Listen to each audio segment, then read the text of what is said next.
Hello everyone, my name is Edward Daniel and welcome to EthiVegan. Today I have the pleasure of introducing you to Jay Wilde, and we're here at Bradley Nook Farm in Derbyshire. Welcome Jay, how are you? I'm fine, thank you. How are you? Very well.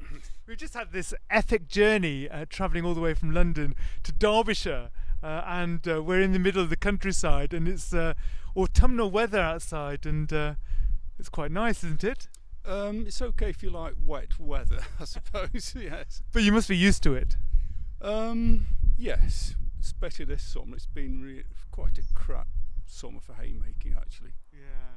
But you've been here, and you've been here a number of years, and in 2011 you took over the farm from your father. Yes, that's correct. Yes, he sadly passed away in 2011, and I had to take some responsibility at last and decide what to do with the farm.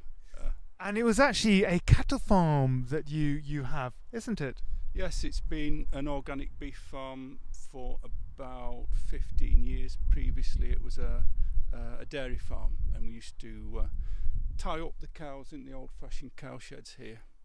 And you've had a dramatic change in the last 18 months, and you had 59 cows and they've been given to animal sanctuary, is that correct? That's correct, yes. I've been a vegetarian for about 25 years, and it's always been a nightmare sending the cows to market, or even worse, taking them to the abattoir. When somebody suggested we got in touch with the Vegan Society, I thought, well, this sounds interesting. It could be the change I've been looking for. And so the Vegan Society visited, and we decided to send the cows to Hillside Sanctuary. Now, it must have been emotional turmoil for you through your life, in terms of having this ritual of allowing these cows to go to a slaughterhouse and meet their death. I mean, what made you decide you felt the time was right to give up that? It was just the sort of the opportunity. I'd not known what to do with the farm, and this was the plan which enabled the farm to continue without having to send cattle to slaughter. So it was the perfect way out for me, and the perfect way to make a future for the farm which would keep it going and producing food. Now, sometimes we don't think about cows having feelings or emotions or a relationship. I mean, how did it feel for you in terms of having to send those cows away each time? It was very difficult because with only having a few, we virtually hand raised them all, and you get to know them and recognise their different personalities. And it's obvious that they have a life. They're not just things walking about waiting to be eaten. They actually are individuals and have an inner life, and it felt like betrayal to look after them and then send them to that terrifying fate, which it must be. It can't be anything else. I mean, you know, I think we grow up conditioned to believe that we can only have relationships with cows, cats and dogs. I mean, how's the relationship with because obviously you've got a couple of dogs here. Yes. How's the relationship with dogs different to the relationship with cows then? Well, I suppose I'm a bit weird because it didn't seem all that different. It always seemed strange that you could have a relationship with a dog and regard it as just a pet, but sort of look after a sick cow and sort of nurse it back to health, and not become to feel it, you know, as it's a pet almost, the same as a cat or dog.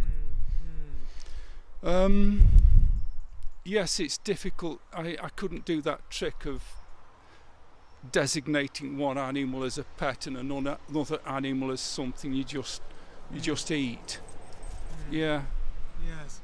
But I'm really pleased that you've decided that to do something different, and it sounds, and you've shown us the plans which seem so exciting.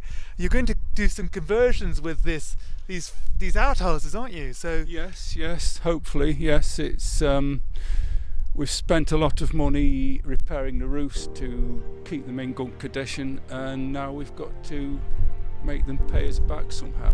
Yes.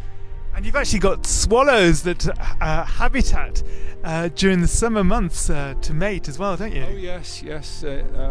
Traditional farm buildings like this are where most of Britain's swallows seem to breed in the summer. So we're going to make sure that they have a home in the future, even when it's been converted.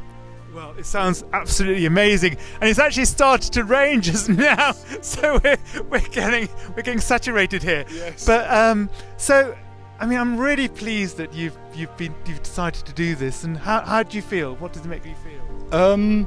It's a massive relief to stop raising animals for beef, but it's also terrifying because I've no experience of growing market garden produce, and the enormous amounts of money we'll have to spend to make it all happen. It's all quite worrying, but very exciting, yes. Now you're actually going to have polytunnels, which sounds amazing, doesn't it really?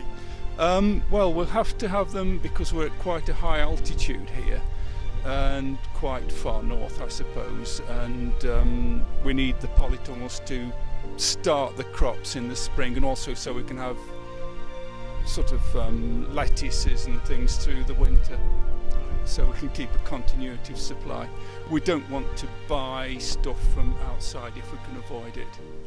That is amazing. So I think we're going to have to finish up here because we're getting rained upon. So, but I've really enjoyed meeting you, Jay, and I'm so glad that we've had this opportunity.